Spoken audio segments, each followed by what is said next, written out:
چونکہ آنکھیں نہیں رجتی پیٹ بھر جاتا ہے، آنکھیں نہیں بھرتی۔ کوزائے چشم حریصاں پر نشد، تا صدف کانے نشد پر در نشد۔ اس لیے حضرت مولا کائنات فرماتے ہیں بہترین غنا اور دولت مندی کیا ہے کہ بندے کی آرزویں ختم ہو جائیں۔ اقبال کہتا ہے تیری دعا ہے کہ ہو میری آرزو پوری، تیری دعا ہے کہ ہو میری آرزو پوری، میری دعا ہے کہ تیری آرزو بدل جائے، میری دعا ہے کہ تیری آرزو بدل جائے۔ تو یہ بہترین غنا ہے کہ بندے کی آرزویں مختصر ہو جائے، ورنہ انسان جس حالت میں بھی ہو وہاں مطمئن نہیں ہوتا۔ کروڑ پتی ارب پتی کو دیکھتا ہے، ارب پتی کھرب پتی کو دیکھتا ہے، کھرب پتی اپنے سے آگے دیکھتا ہے۔ اس لیے جب آرزویں مختصر ہوں گی تو بندہ جس حالت پہ بھی ہوگا راضی ہوگا، اور بندہ اپنی حالت پہ راضی ہو جائے تو یہ اللہ کی رضا کا سبب ہے۔ حضرت مولا کائنات کا ہی ایک قول ہے جو اللہ کے عطا کردہ تھوڑے رزق پہ راضی ہو گیا، اللہ تعالیٰ قیامت کے دن اس کے تھوڑے عملوں پہ راضی ہو جائے۔ یہ اللہ کی کرم نوازیوں کے رنگ ہے۔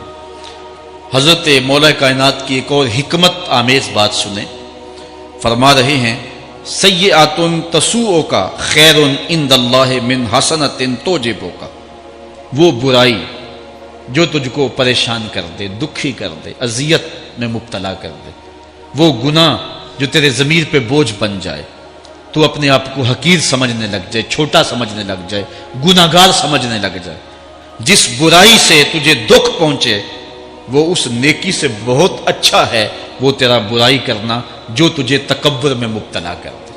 جس نیکی سے تو متکبر ہو جائے، انسان کو انسان نہ سمجھے، مخلوق کو کیڑے مکوڑے سمجھے، اپنے سجدوں پہ ناز کرے، ان سجدوں سے وہ برائی بہتر ہے جو تیرے اندر عجز پیدا کر دے، تیرے اندر نرمی پیدا کر دے، تیرے اندر جو ہے وہ ایک رقت پیدا کر دے، وہ برائی جو ہے وہ اس نیکی سے بہتر ہے۔ حضرت مولا کائنات کا ایک اور فرمان دیکھیے، لا غنا کل عقل ولا فقر کل جہل ولا میراث کل ادب ولا ظہیر کل مشاورہ۔ کتنی خوبصورت باتیں ارشاد فرمائیں۔ فرمایا عقل جیسی دولت کوئی نہیں، عقل جیسی دولت کوئی نہیں ہے، اور جہالت جیسی غربت کوئی نہیں۔ جو شخص جاہل ہے وہ کروڑوں میں بھی کھیلتا ہے تو وہ غریب ہے۔ اللہ نے عقل کا چراغ دیا ہے تو اس کے پاس دولت نہیں بھی ہے تو عقل بہت بڑی دولت ہے۔ تیسری بات، ولا میراث کل ادب، اور ادب جیسی وراثت کوئی نہیں۔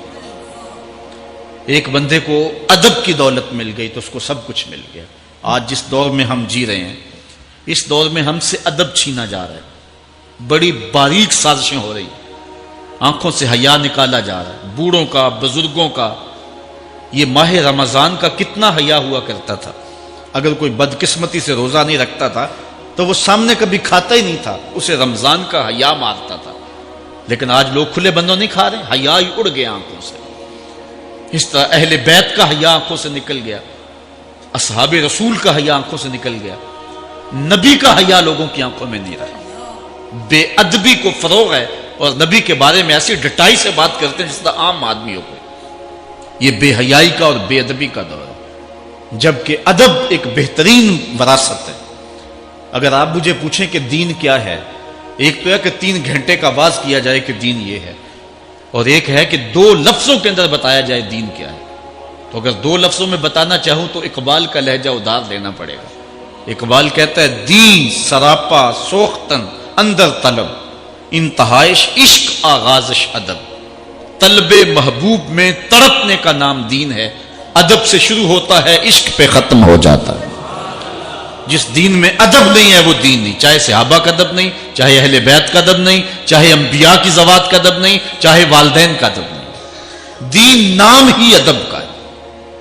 تو یہ دولت اس وقت چھینی جا رہی ہے، اور بڑی تیزی کے ساتھ قوم کے اندر بے ادبی کو فروغ دیا جا رہا ہے۔ نئی نسل کی حفاظت کریں، اپنی اولاد کو محفوظ کر لیں، ان کے عقیدوں کی صحت کا التزام کریں، کہیں ایسا نہ ہو کہ ان کی زبان لمبی ہو جائے اور ولیوں پر، نبیوں پر اور حضور علیہ الصلوۃ والسلام کے اصحاب پر اور حضور کی آل پر وہ زبانیں تان کھولیں، اور جس کو جو ہے وہ استنجے کا بھی پتہ نہیں ہے وہ انبیاء کے علم پہ گفتگو کر رہا ہے۔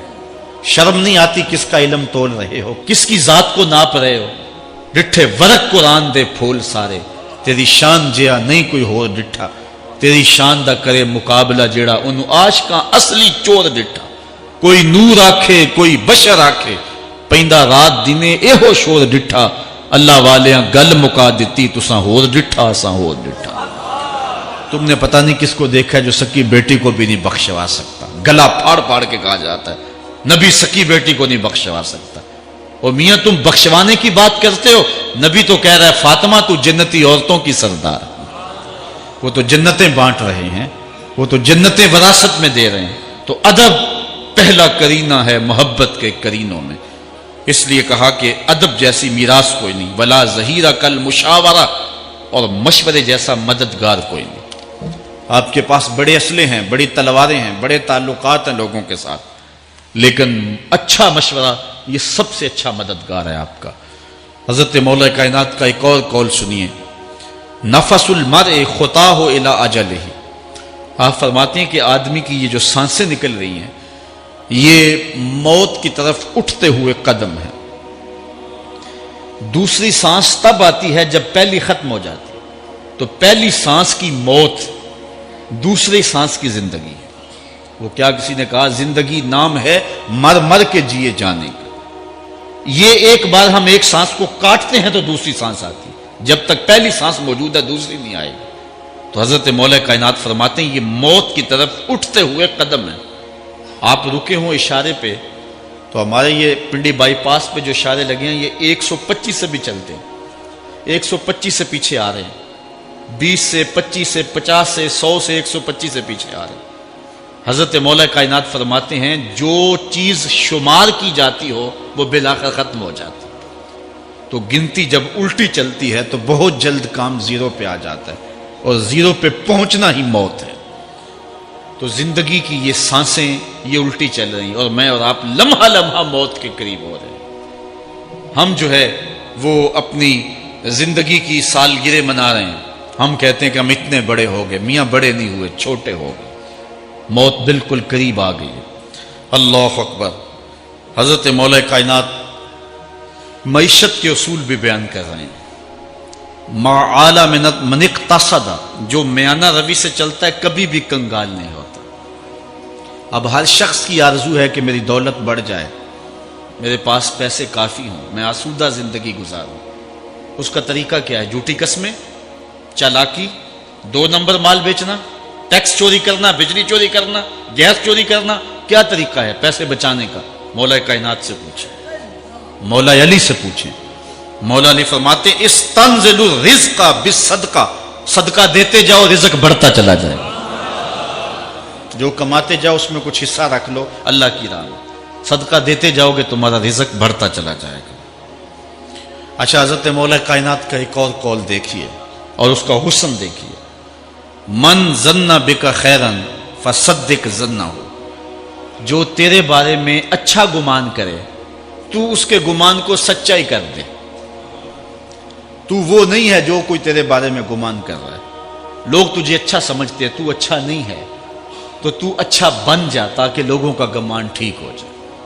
اعلی حضرت عظیم البرکت امام احمد رضا خان فاضل بریلوی علیہ رحمہ، آپ کے بارے میں لوگوں کا گمان تھا کہ حافظ قرآن ہے، آپ حافظ نہیں تھے، تو آپ کے بارے میں یہ گمان پیدا ہو گیا کہ یہ حافظ ہیں۔ تو رمضان کا موسم آیا تو کسی نے کہا حضرت اس مرتبہ آپ ہی سنا دیں، تو اعلی حضرت نے سوچا یہ میرے بارے میں اچھا گمان کرتے ہیں، چلو حافظ بنے جاتے ہیں۔ اعلی حضرت نے قرآن 1 مہینے میں حفظ کیا ہے، دن کو پڑھتے تھے، شام کو سنا دیتے تھے کہ جو لوگوں کا گمان ہے میں اس کے مطابق ہی ہو جاؤں۔ اچھا گمان کی کہانی سنیے، صحیح حدیث میں آتا ہے اور حدیث قدسی ہے، رب کہتا ہے میرا بندہ میرے بارے جو گمان کرتا ہے میں ایسے ہی ملوں گا۔ اس لیے اپنے رب کے بارے میں اچھا گمان کرنا چاہیے کہ ہمارا رب ہمیں معاف کر دے گا اور ہمارے گناہوں سے درگزر فرمائے گا۔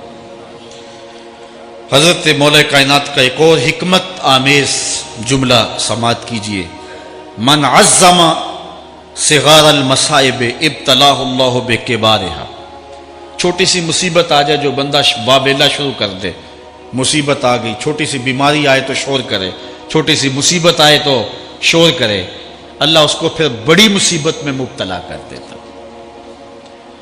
جہاں ضرورت نہیں ہے وہاں اظہار کی کیا ضرورت؟ بیماری ہے تو ڈاکٹر کو بتاؤ، بندے کو بتانے کا کیا فائدہ ہے؟ ہمارے ایک دوست ہیں کہ وہ کہتے ہیں کہ پہلے اگر کسی سے پوچھتے تھے نا کہ کیا حال ہے تو وہ کہتا تھا شکر ہے، اور آج کسی سے پوچھے تو وہ کہتا ہے شوگر ہے۔ یعنی اللہ تعالیٰ جل شانہ نے اگر تمہیں کسی ابتلا میں مبتلا کر دیا ہے تو اس کا شور، اس کا واویلا نہ کرو۔